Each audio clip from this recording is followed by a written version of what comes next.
بسم الله الرحمن الرحيم بسم الله الرحمن الرحيم الحمد لله رب العالمين صلى الله وسلم على نبينا محمد وعلى آله وصحبه أجمعين ما بعد وكدر مايو وقتنا وذات كانوا بخامية 10 دقيقة وحوصهم بي إن شاء الله علماء ونصوصتي نوشيكتو حكمة كلي waxaan ku darayaa culimada muslimiinta الإمام الشافعي عليه رحمة الله والإمام أبو محمد بن حزم يغير كود بوحي ليهين ذنب إلهي لغا قالوا الشرك قوي الشرك ذنب صور رعاي والنف مسلم أو قردر له قدله markay nusuusta istiqraa' ku sameeyeen oo ay soo ururiyeen khulaasada u soo baxday waxay noqotay gaalnimo waxa ku xigta naf la dilo wax khatar lagu dilo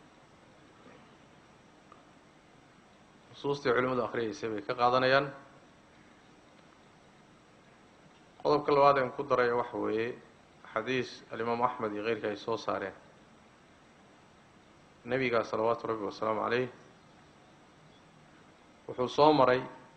yani wuxuu tilmaamayaa saxaabadu darsiga ku saabsan dhiigga muslimka in la iska ilaaliyo heerka ay ka gaadheen oo quraankan iyo xadiistan hadda la akhriyay siday u fahmeen iyo taxadarka ku jiray baan hal tusaale ka soo qaadaya النبي صلى الله عليه وسلم وحصو مري نين تكنية صحابتي سقار بالله صعد وآد أخشوع سن والسجود دار النبي صلى الله عليه وسلم سوى صلاة كتير والسجود سنبو رافي صلاة بصوتك سوى سيدي وتكنها هيو سجود سن وخشوع سن وهذا صومري النبي وحده صلى الله عليه وسلم صحابتي سوحوا كوير يا نينكا سو ديليا نمبايل انا سو ديليا wuu yimid seeftiisu la soo baxay galku kala baxay ninkii oo sujuudsan buu yimid markuu seeftii oo gal ka baxsan tahay saa ugu baaciyo ku dhufa isiri iyo naftu siin weyn markaasuu seeftiisii la soo noqday galkiibuu dib u gashaday isagoo socdo nebigu ku soo noqday sallallahu alayhi wasallam war ninkii ma soo dishay maya rasuul ilaahay nin sujuudsan baan ku dhici waayay inaan seef ku dhufto hadda waa nin loo magacaabay ogow cidda amraysana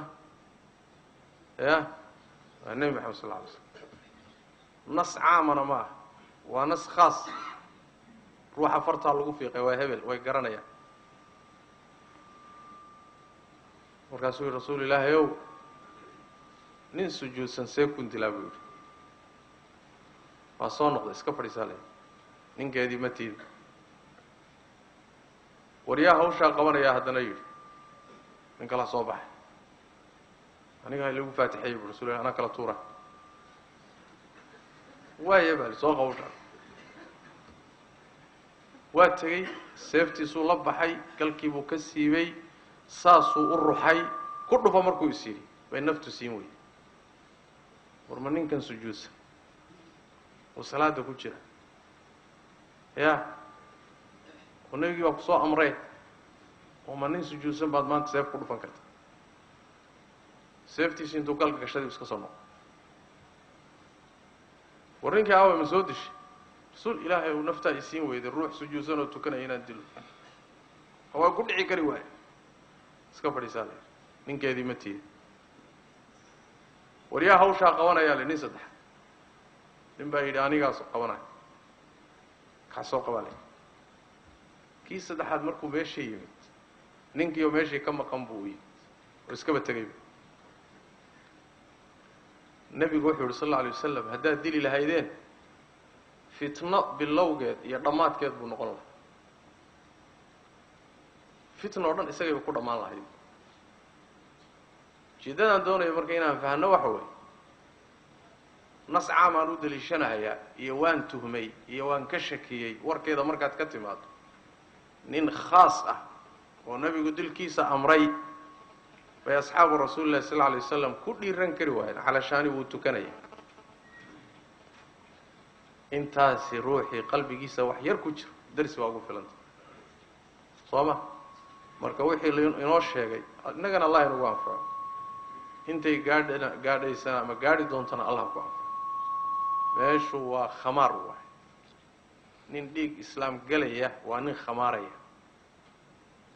oo aakhiradiisii iyo adduunkiisii iyo mustaqbalkiisii kulli ku khamaaray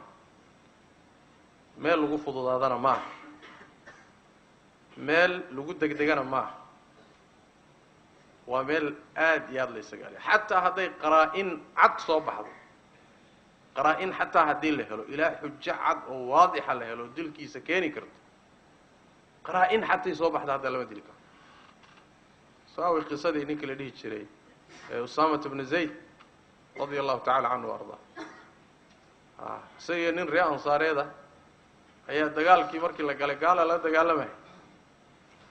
gaala dagaalkii markii la galay ayaa nin gaaladii ka mida bay eryadeen isagii nin ree ansaareeda ninkii waa dagaalamay gaalka ah si adag buu u dagaalamay ragna waa laayay eber buu ka dhigay saxaabadii waa la eryaday markii meel uu sii marayay gaadheen markay seeftii ku dhufamaageen oo la gaadheen nin la qabtay waa oo intii horena ashahaadan waayey ayaa wuxuu yidhi ashhadu an laa ilaaha ila allah wa anna moxamadan rasuulullah ninkii reer ansaareed laba nin bay ahaayeene gaalba ha ahaado ragna ha laaye marba hadduu ashahaatay waa ka istaagay shak usaamat ibnu zayd baa yidhi isagu isfahansiiyey waa ku fakanahayaaye naf baa u geysay ka hor buu ashahaadan lahaaye qoortuu ka gooyey nebigu sal alla alay wasalam usaama u yimid qisadii baa loo sheegay wuxuu nebigu sal alla alay wasalam yaa usaama aqataltahu bacda an qaala laa ilaaha ila allah markuu ashahaatay kadib baad dishay markaasuu yihi rasuul ilaahay ow wuu ku dhuumanayay waana ku fakanayay daacad kama ahayn waana sida runtii qaraa-intu keenayso yaani markaad fiiriso xaalka waxaa kuu soo degdegaya nin nafi u geysay soo ma nin nafi u geysay waa sida adiguba fahmi lahayd waa usaamana saasuu isfahansiiyo ninka ku dilay markaasuu nebigu wuxuu ku yihi sal alla alay wasalam laabtiisa miyaad jeexday oo manayo ku fakanay maxaad qalbigiisa u dilaacin weyday buu nebigu ku yidhi sal alla alay wasalam nebigu sal